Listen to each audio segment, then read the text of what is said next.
I never thought I'd be sitting in my car outside Oakwood Country Club, watching my mother-in-law Diana strut across the parking lot like she owned the place.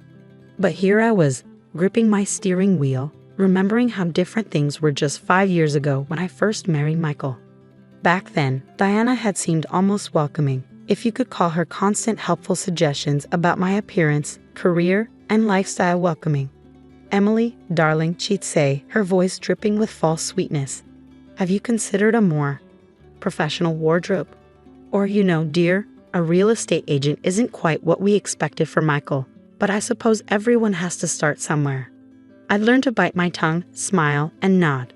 After all, Michael had warned me about his mother's particular nature. What he hadn't warned me about was her talent for turning every family gathering into an opportunity to remind everyone of their social status, or in my case, the lack thereof. The annual Mother's Day brunch at Oakwood Country Club was her crown jewel of social events. For the past 4 years, I'd endured it with gritted teeth and forced smiles, watching Diana hold court among her country club friends while making subtle digs about my humble beginnings. This year was supposed to be different. Michael and I had just moved into our new house. Nothing flashy, but a comfortable 3-bedroom in a good neighborhood. We'd been hoping to start a family, and for once, I thought Diana might actually be proud of her son's life choices. I should have known better. "Emily, dear." Diana's voice carried across the parking lot as I finally stepped out of my car. She was wearing her signature pearl necklace and a pastel pink suit that probably cost more than my first car. "What are you doing here?" The question caught me off guard. "I'm here for the Mother's Day brunch." I adjusted my navy blue dress, the one I'd specifically bought for occasions like this, hoping it would meet her standards. Diana's perfectly penciled eyebrows arched higher. "Oh, sweetheart," she said, loud enough for her friends Mrs. Patterson and Mrs. Miller to hear. "Didn't Michael tell you? The club has instituted new membership requirements. We can't just have anyone walking in anymore." My cheeks burned as I noticed several other club members slowing their pace to watch the scene unfold. "I don't understand," I said, keeping my voice level. "We've been coming to this brunch for 4 years.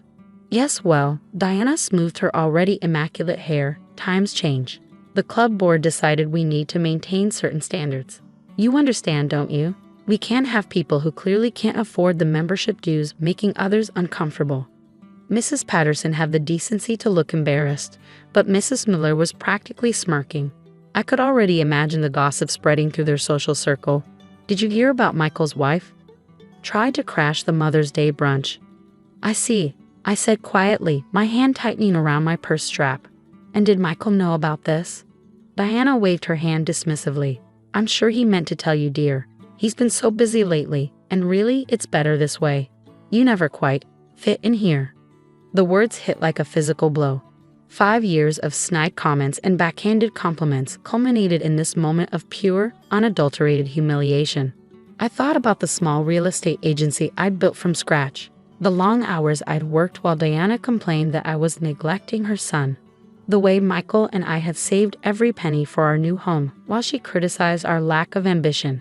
"Now don't make a scene," Diana added, noticing my expression. "It's embarrassing enough that you showed up uninvited. We don't need you embarrassing the family name any further." I took a deep breath, straightened my shoulders, and looked Diana directly in the eyes. "You're right about one thing," I said calmly. "This is embarrassing, but not for me." Turning on my heel, I walked back to my car with my head held high, ignoring the whispers and stares.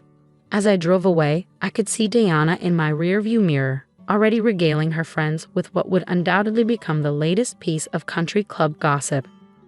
My phone started ringing before I even reached the main road. Michael's name flashed on the screen, but I let it go to voicemail. I needed time to think, to plan. Diana had finally shown her true colors in front of everyone, and maybe it was time I showed mine too.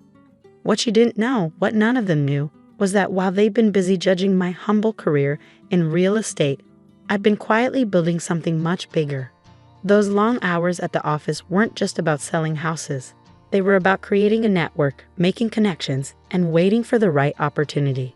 And 3 months ago, that opportunity had finally presented itself in the form of a very interesting property acquisition.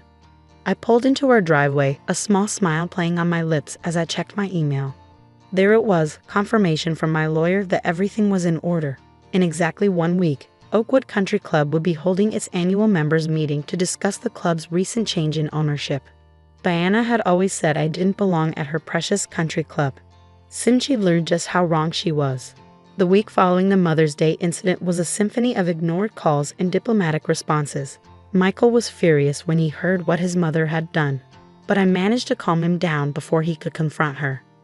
She went too far this time, he fumed, pacing our living room. I can't believe she would humiliate you like that in front of everyone. I'm going to call her right now and... No, I said, catching his hand as he reached for his phone. Let me handle this my way. He looked at me suspiciously. You're being surprisingly calm about this. Usually when Mom pulls something like this, you're upset for days. I couldn't help but smile. Let's just say I've learned a few things about timing in real estate. Sometimes you have to wait for the perfect moment to make your move. The truth was, I've been waiting for Diana to show her true colors publicly.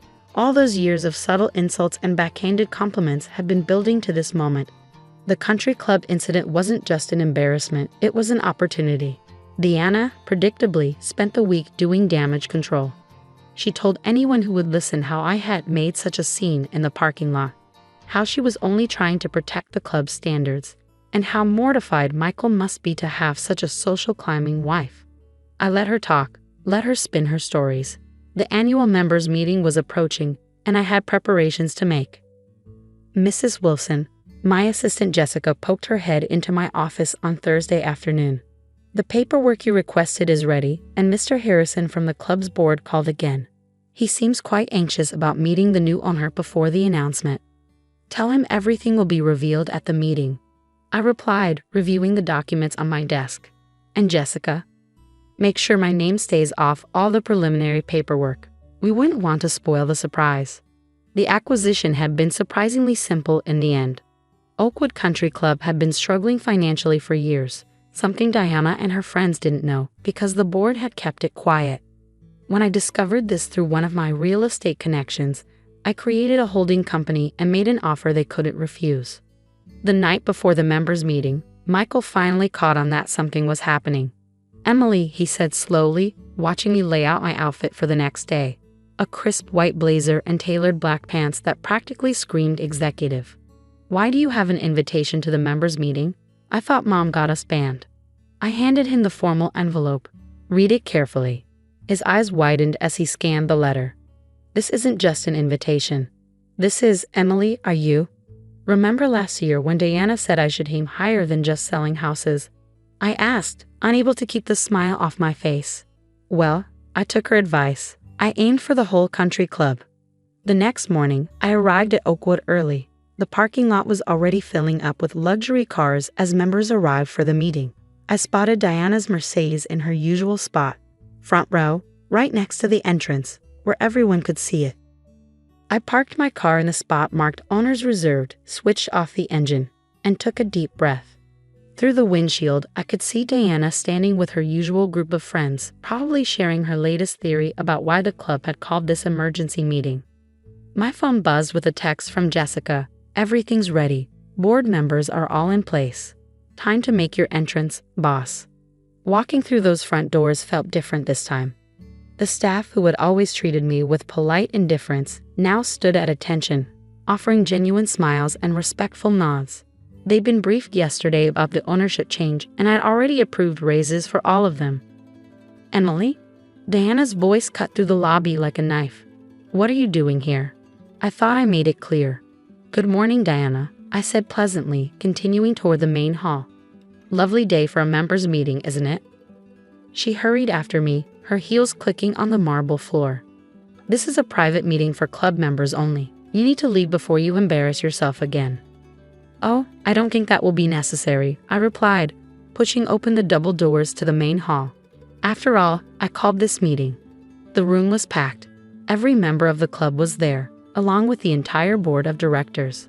All eyes turned to us as we entered, Diana, red-faced and flustered, and me, calm and collected. Security, Diana called out, her voice shrill. This woman is trespassing. The security guard stepped forward, but instead of escorting me out, he smiled and said, Good morning, Mrs. Wilson. The board is ready whenever you are. Diana's face went from red to white in an instant. What's going on here? I checked my watch, right on schedule. The big reveal was moments away, and years of Diana's condescension were about to come full circle. As I walked toward the podium, I couldn't help but think that some lessons in humility are best learned in public. The board chairman, Mr. Harrison, cleared his throat and addressed the packed room. Ladies and gentlemen, we've called this emergency meeting to announce some significant changes at Oakwood Country Club. As many of you know, ownership of the club has recently changed hands. Today, we'd like to introduce you to our new owner. Diana was still standing near the door, her perfectly manicured hand clutching her pearl necklace. I could practically see the wheels turning in her head as she tried to figure out who among her social circle had bought her beloved club. Please welcome, Mr. Harrison continued, Mrs. Emily Wilson. The silence that followed was deafening. Then, like a wave, whispers swept through the room. I stepped up to the podium, enjoying the look of absolute shock on Diana's face. Thank you, Mr. Harrison, I said, my voice clear and confident. As your new owner, I want to assure everyone that Oakwood's tradition of excellence will continue. However, there will be some changes to club policies, particularly regarding membership requirements. Mrs. Patterson's hand shot up. What kind of changes? I smiled. For starters, we'll be ending the practice of discriminating against members based on perceived wealth or social status. Oakwood will now judge its members by their character, not their bank accounts. Diana finally found her voice. This is ridiculous, she sputtered, stepping forward. You can't possibly own the club. You're just a real estate agent. Actually, mother dear, Michael's voice came from the back of the room as he walked in. Emily owns one of the largest real estate investment firms in the state. She's been buying and developing properties for years while you were busy judging her career choice. I nodded. That's right. And when I heard Oakwood was struggling financially, I saw an opportunity to save this historic club and perhaps teach a valuable lesson about judging people without knowing their true worth. The color drained from Diana's face as the implications sank in. All those years of condescension, the subtle digs about my career, the public humiliation at the Mother's Day brunch, and all along, I'd been more successful than she could have imagined. I expect my invitation to next year's Mother's Day brunch won't get lost in the mail. I added just loud enough for everyone to hear. The laughter that rippled through the room was the final straw for Diana. She turned and fled, her designer heels echoing on the marble floor. Mrs. Miller made to follow her, but Mrs. Patterson grabbed her arm and shook her head. After the meeting, members crowded around to introduce themselves, properly this time. Many apologized for their previous behavior, while others praised the changes I proposed for the club. Michael stood by my side, beaming with pride. You know, he whispered in my ear, I've never seen Mom run that fast in heels. Later that evening, as Michael and I sat in our backyard enjoying a quiet dinner, the calls and messages started pouring in. Diana had apparently recovered enough to start a campaign of damage control. Mom wants to know if you'll meet her for lunch tomorrow, Michael said, checking his phone. She says she needs to clear the air about some misunderstandings. I took a sip of wine. Tell her I'll be happy to meet her, at the club, of course. I believe there's a lovely table with my name on it now. The next day, Diana arrived at the club 15 minutes early, looking as polished as ever but noticeably subdued. She found me already seated at the best table in the dining room, the one she used to reserve for herself. Emily, she said stiffly, sitting down. I suppose I owe you an apology. Do you? I asked mildly. For which part? The years of condescension? The public humiliation? Or just for getting caught being cruel? She had the grace to look ashamed. I may have misjudged you. May have. Diana sighed, her carefully maintained facade cracking slightly. I was wrong, okay. I was wrong about you, about your career, about everything. And I'm sorry. I studied her face, seeing real humility there for the first time in 5 years. Apology accepted, I said finally, on one condition. What's that? Next Mother's Day brunch, you'll be my guest, not the other way around. As I watched my mother-in-law process this reversal of roles, I couldn't help but smile. Sometimes the best revenge isn't about getting even. It's about rising above and showing people exactly who you've been all along.